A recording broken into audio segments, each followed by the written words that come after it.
what makes a good car? For me, it's got to be safe, it's got to be comfortable, it's got to be enjoyable to drive, it's got to be easy to drive, and it's got to have a great sound system. The Model 3 has been extremely popular. They've sold loads of them. This is the new one. We know Teslas make great EVs, but just how good a car is this?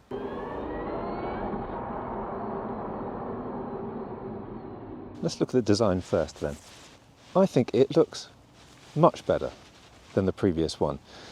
I don't know whether you've seen it, but the Tesla Roadster, the one that was promised years and years ago, and they've been taking $50,000 deposits and is still due to come out next year, that has a really cool, sporty look to it. And this borrows some of that. It's more angular, it's a bit more mean, and I think it looks great. It's a fairly subtle change, I think, actually, but it's just enough just to make that look much, much cooler. If you look at the front, you've got far more angular headlights. It looks a little bit less like a frog. These are on the 19-inch wheels. You sacrifice a little bit of range with those. From the side, it hasn't really changed, has it?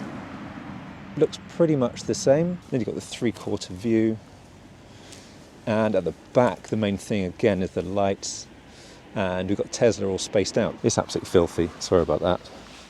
Probably should have cleaned it, but I hate cleaning cars. This is the rear-wheel drive long-range variant of the Model 3. You can also get an all-wheel drive and you can get a shorter range version. The range of this one is 436 miles, although if you get the 19-inch wheels like this one's got, then that goes down to 398 miles, which is still really impressive, actually. Stupidly, I completely forgot to reset the trip meter, but you can see here that it's got 245 watt-hours per mile based on about 1,500 miles worth of driving. So that's really good. That's about 4 miles per kilowatt hour.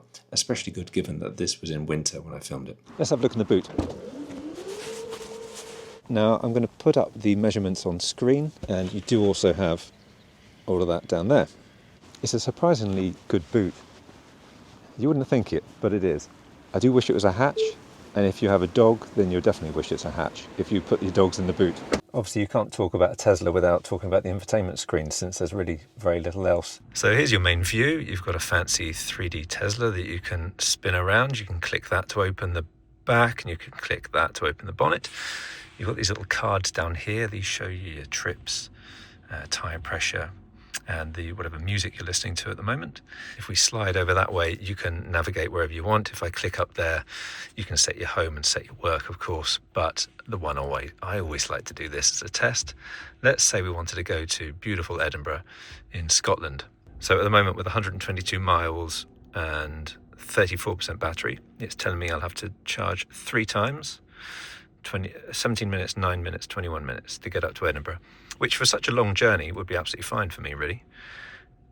And as I say, I'm not even charged to 100%. If I were, then you could probably get rid of 2 of those charge stops because the range of this is pretty good. I'm going to end trip because it's preconditioning the battery, it's heating the battery to make sure you get fast charging speed. Okay, so that's the map. Here's your screen here, and then you've got loads of settings in here for everything you might want to do, opening the glove box and car wash mode. You've got different acceleration settings, chill and standard. I'm on standard, which means it goes quite fast the moment you put your foot down. You've got loads of other options, and I'm not going to go through them all. Accent lights, which my wife liked. You can change the LED light there for no reason at all. So that's your settings, and then you've got loads of apps. Energy, which is brilliant. This tells you how much energy you've been using recently, current drive, since last charge, all this sort of stuff. Consumption. What bugs me a little bit about this is it's watt hours per mile, and I don't work that way. I work miles per kilowatt hour.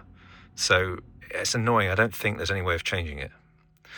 I'm sure someone will tell me if there is. You've got no CarPlay or Android Auto, so it's a little bit frustrating that I feel like a limb is removed a little bit. I'm so used to using Apple Music and messages and all that and having it integrated really well into the car, and this just doesn't feel right.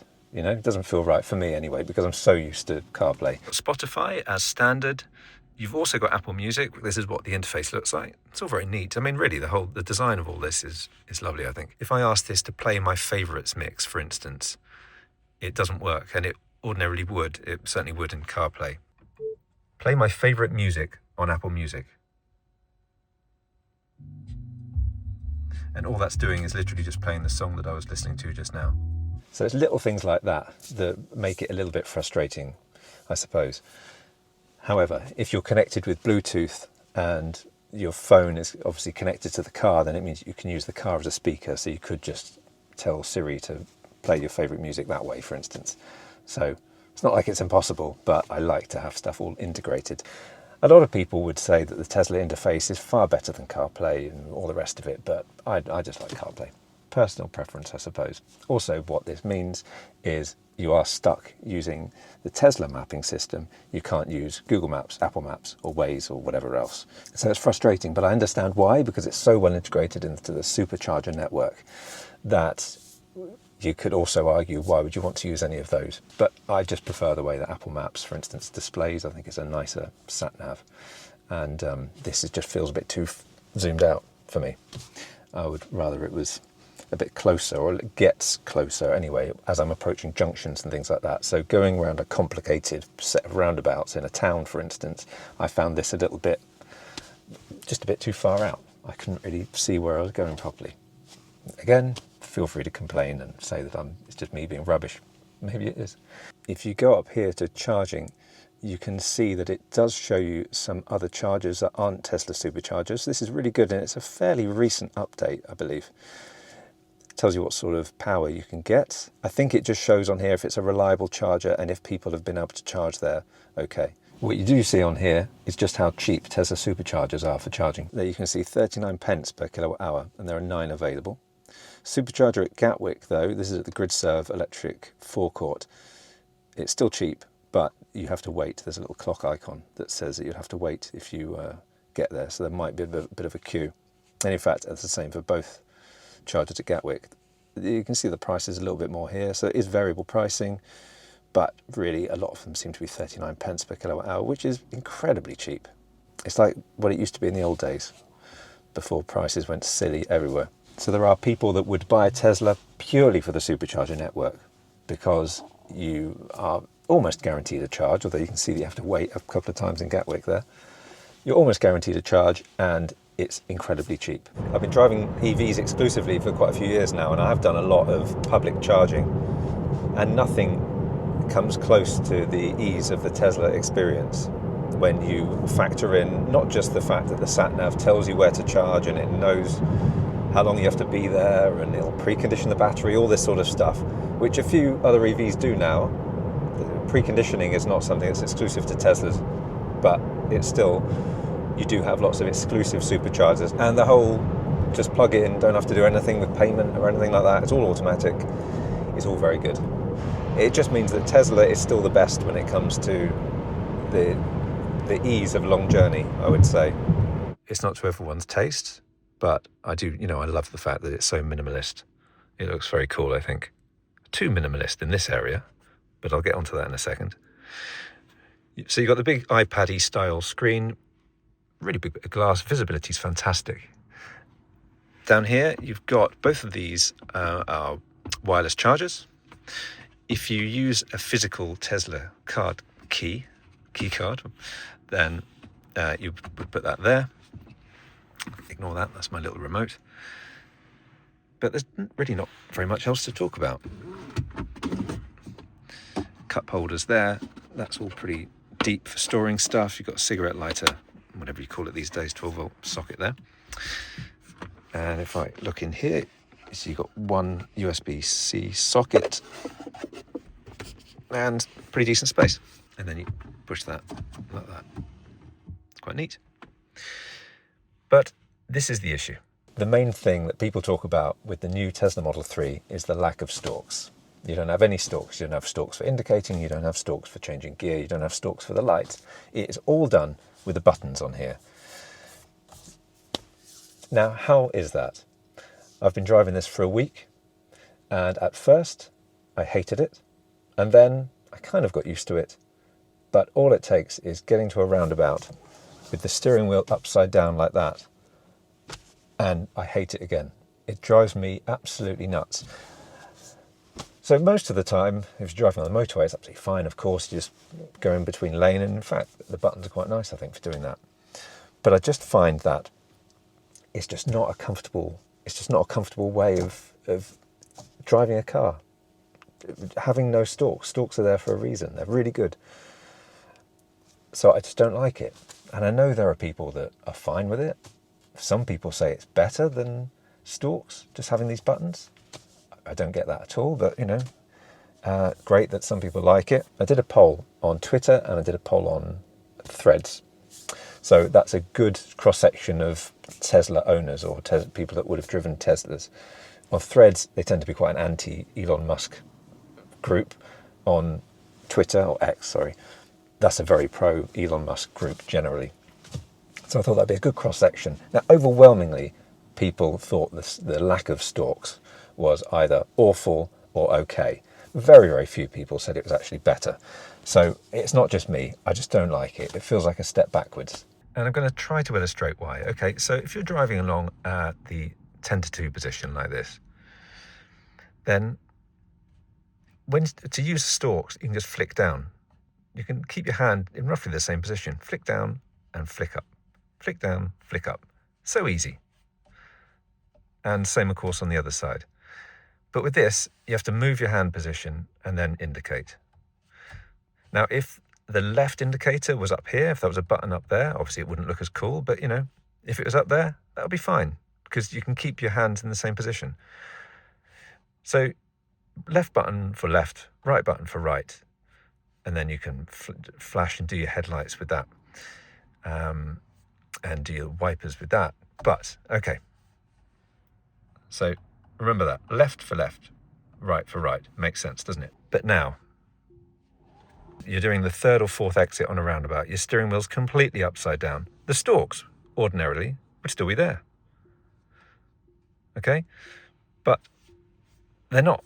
So you don't have stalks. So now you're upside down. So you've got to go here for left and there for right. And it makes no sense at all.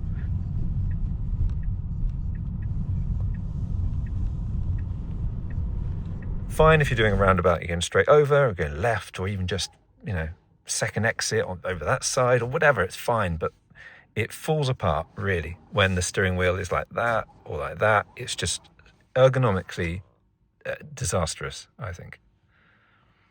So that's the indicator. I just wish it was stalks. For lights, the auto headlights work fine most of the time. You can press that and it will, I don't know if you can see that, but that flashes the lights. And it brings up this little control here and you can set it on there. At the moment it's on auto headlights. That all seems to work okay. And then here you can press that to do one wipe. Again, that's on auto. Hold down on that and it will do the windscreen wiping with the washer fluid, which I've almost run out of, actually. I was using that a lot the other day. So to do the wipers or in a normal car, you would do that, wouldn't you? But no, you've got to do that. And then you can obviously set it on here if you want. So there we go. They're the controls. It seems overwhelmingly complicated, I think.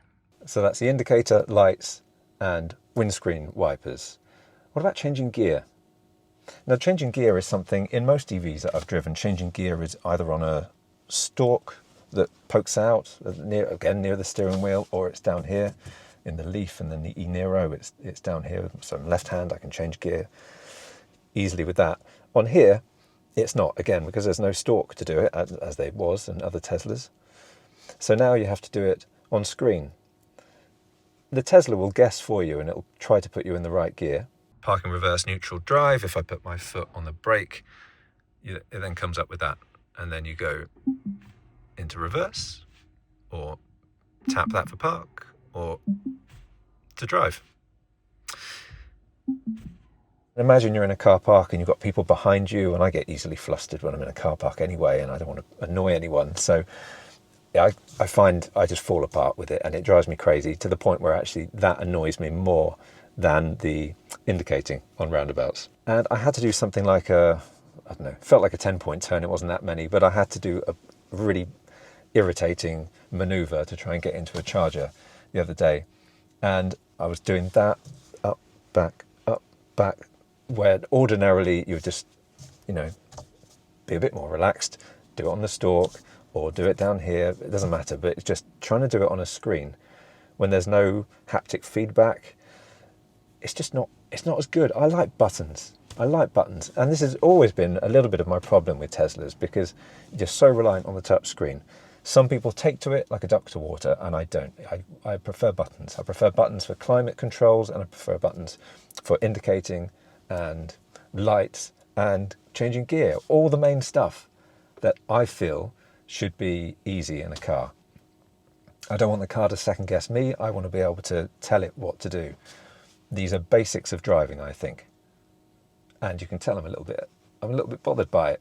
But, you know, again, it's just me perhaps, because my wife didn't seem quite so bothered about it, apart from the changing gear once. Now, there is salvation in that there is a company called Enhance. They make aftermarket stalks you can just stick on there. It's got a small battery inside it that lasts ages. And that links in with the Tesla, and that gives you your stalks back for the price of €410, which is obviously quite a lot. But it's, you know, seems like a well-made, impressive bit of kit, but still, should it really be needed? I really feel that this is something that people should be able to have a test drive of a Tesla. If they like the stalks, great. You should be able to order it with stalks. If you don't like stalks, great.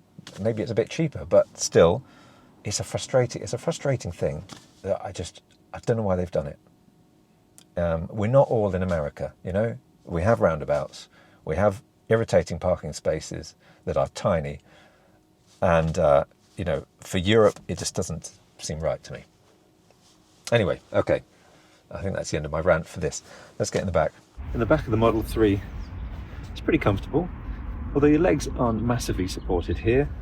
They don't go all the way under the seat up front, but the pièce de résistance is in the middle here.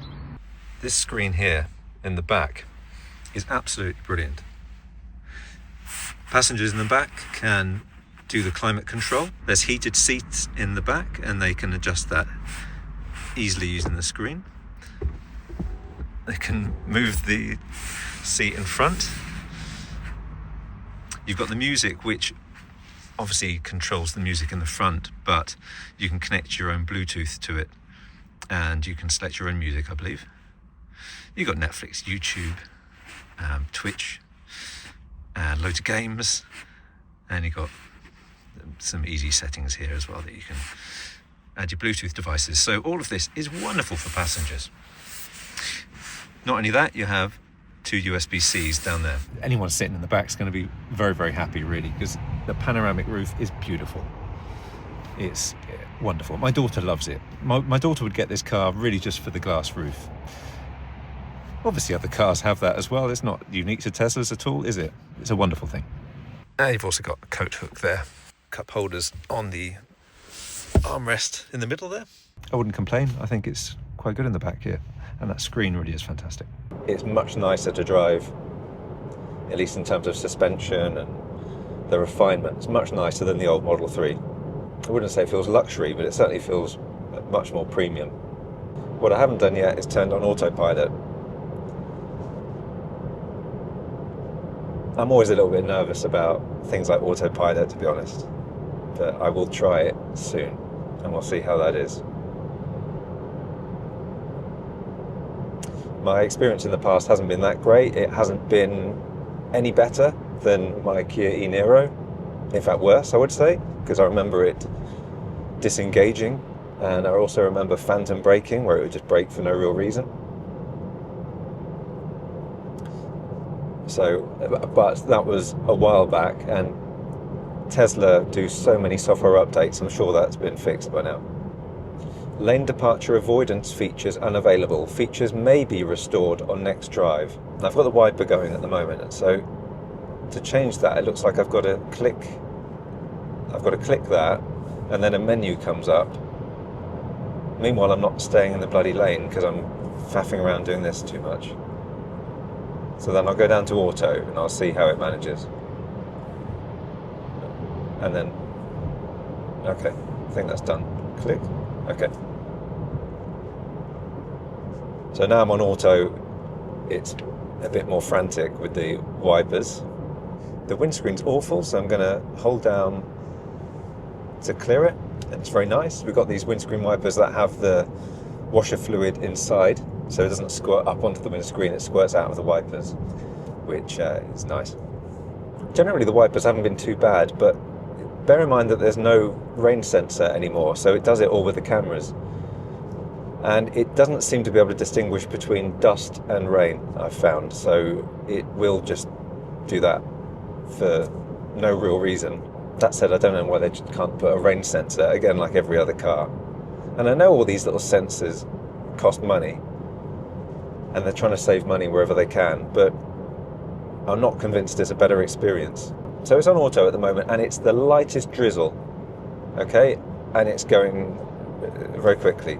So what, do I have to do that and then go up to 1 and then, okay.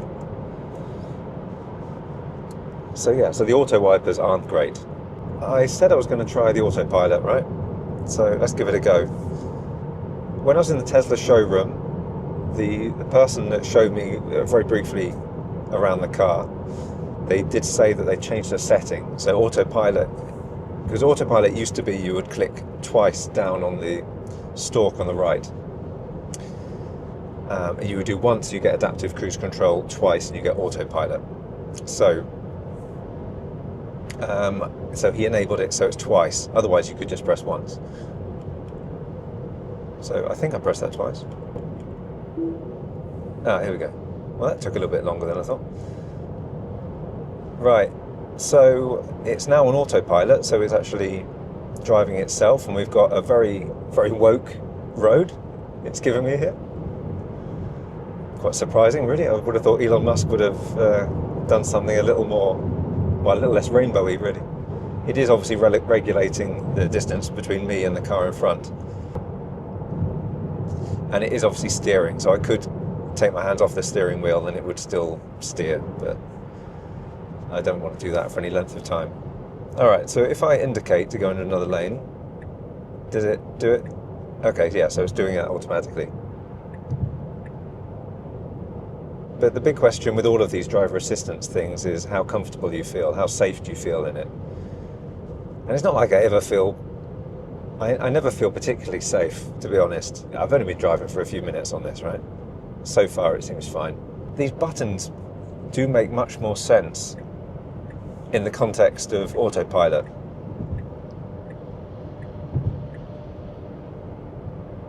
The sound in here is pretty good. I was just blasting out Leftism by Left Field, which is a classic album, and good bass. Fills the music fills the car. In fact, if you were watching a film in here, which of course you could do really when you were charging, if you're watching a film in here, I think the sound would be pretty great for that, actually. So there are some great things about this car. Well, great things about Teslas in general. They're all fast, if you like that kind of thing. The supercharger network is the big one, but the infotainment is speedy and pretty slick. The Tesla app is fantastic. It's so far ahead of pretty much every other app I've ever used for cars. It's ridiculous. It really is fantastic. You've even got the music here, which I can start playing there.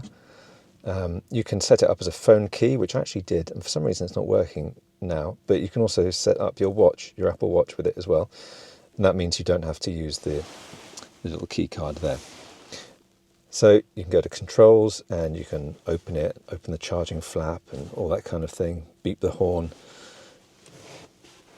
You can set your climate control, of course. You can summon the car, which I wanted to test, but we didn't in the end. But I think it will drive to you in the car park, which is quite cool. You can set charging schedule, preconditioning, all that kind of stuff. And you've got Sentry mode as well. So you can actually, if I had the phone key set up, you could view all of the dashcam clips on here as well. Sentry mode is brilliant. You've got cameras all around the car, all around most cars now. This actually records all of that, and it means that if someone scratches your Tesla, then you can see who did it. It auto-updates itself. A lot of EVs do this now, but it does auto-update itself fairly regularly, actually. In fact, when I picked up the car, there was already an update. So I really like knowing that it's always current. They're always updating it, and I think that's a good thing. After a few minutes of driving this last week when I picked it up, I had a feeling that the thumbnail for this video was going to be great EV, bad car. Now, a few days afterwards, I'm getting used to it a little bit, so I thought, okay, fine. Great EV, okay car. Now, at the end of the week, I've ended up with great EV, but ... Now, I could have gone the clickbait route, and I didn't, for a couple of reasons. Firstly, we know that Teslas are divisive. They're divisive because of the touchscreen, the lack of buttons, divisive because of the CEO. So already you've probably made up your mind about this car before even clicking on the video, depending on whether you're Team Tesla or Team everything else. Now for me, this car is flawed.